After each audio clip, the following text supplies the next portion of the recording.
Every great tale needs a villain, Howard would say, dismissing any warnings with a wave of his hand. It wasn't a curse he feared, it was failure. Armed with a team of skilled excavators, crates of equipment, and unshakable resolve, he set out for the dig site. In the haze of a desert dawn, the team began their work.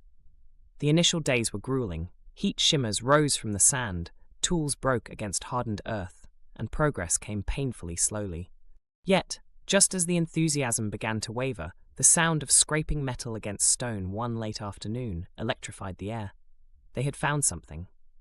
The promise of discovery surged through Howard and his team, their spirits rekindled by the mystery waiting to be uncovered beneath the sands of time. The year was 1922, and the world was transfixed by the allure of Egyptology. Beneath the golden sands of the Valley of the Kings, countless untold treasures awaited discovery.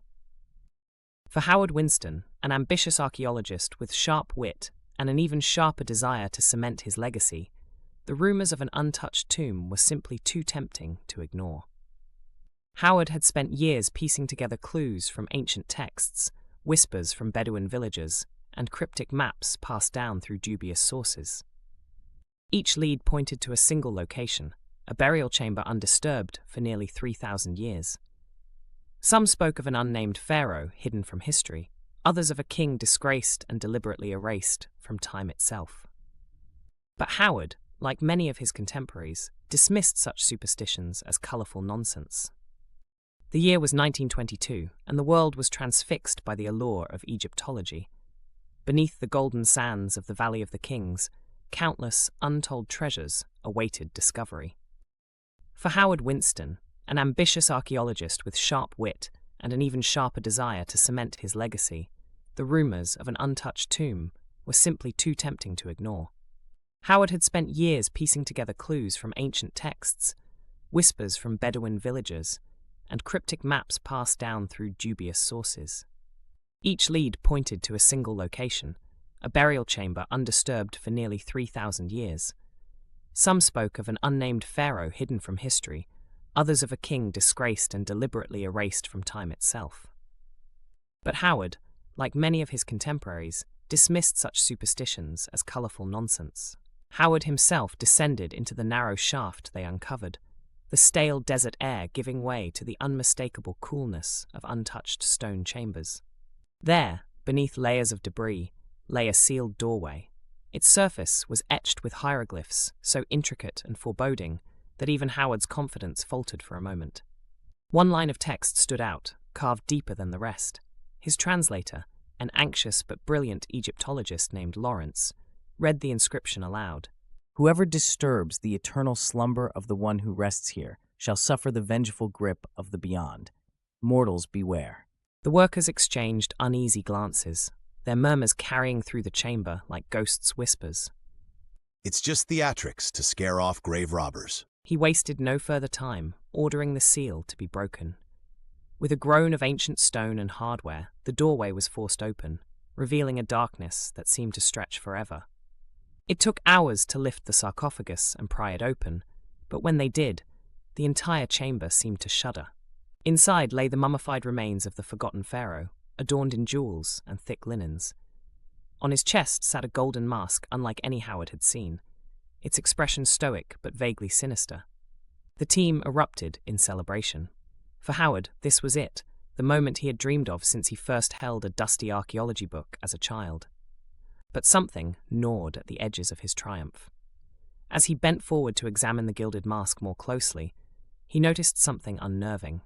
Tucked beneath the pharaoh's crossed arms was an obsidian dagger, its hilt carved into a snarling jackal. The blade appeared pristine, as though untouched by the millennia. "Take everything. Photographs, artifacts, the mummy itself. This is the discovery of the century." But the moment the mummy was removed from the tomb, the atmosphere shifted. The air grew heavier, almost suffocating. Some of the workers complained of sudden dizziness. Lawrence cut his hand on a jagged tool in a lapse of concentration. A young labourer fainted outright, his fall narrowly missing the stone sarcophagus. It wasn't until they returned to Cairo with their findings that the true weight of the curse began to manifest. The first death came just 3 days later. An excavator named Said was found dead in his quarters, his face frozen in a mask of terror. The local doctor, baffled, ruled it a heart attack, though Syed had been a young and healthy man. A week later, Lawrence fell gravely ill. His fever raged, rendering him delirious. In his babblings, he spoke of a dark figure standing at the edge of his bed, watching, waiting. By the third week, he was gone. Howard grew uneasy, but steadfastly refused to entertain the notion of a curse. Coincidence, nothing more. But no rational explanation could quiet the growing unease of his team. One by one, the laborers abandoned the dig, wary of the whispers spreading throughout the city. The artifacts themselves seemed almost hostile. The golden mask, now housed in a Cairo museum, allegedly caused mysterious malfunctions with the building's lighting. A curator tasked with cataloguing the pharaoh's dagger broke his leg after tripping over nothing. And Howard, unyielding, stubborn Howard, was gripped by dreams so vivid and horrifying that he began to lose sleep. In these visions, he stood in the burial chamber once more, but the mummy was no longer resting peacefully.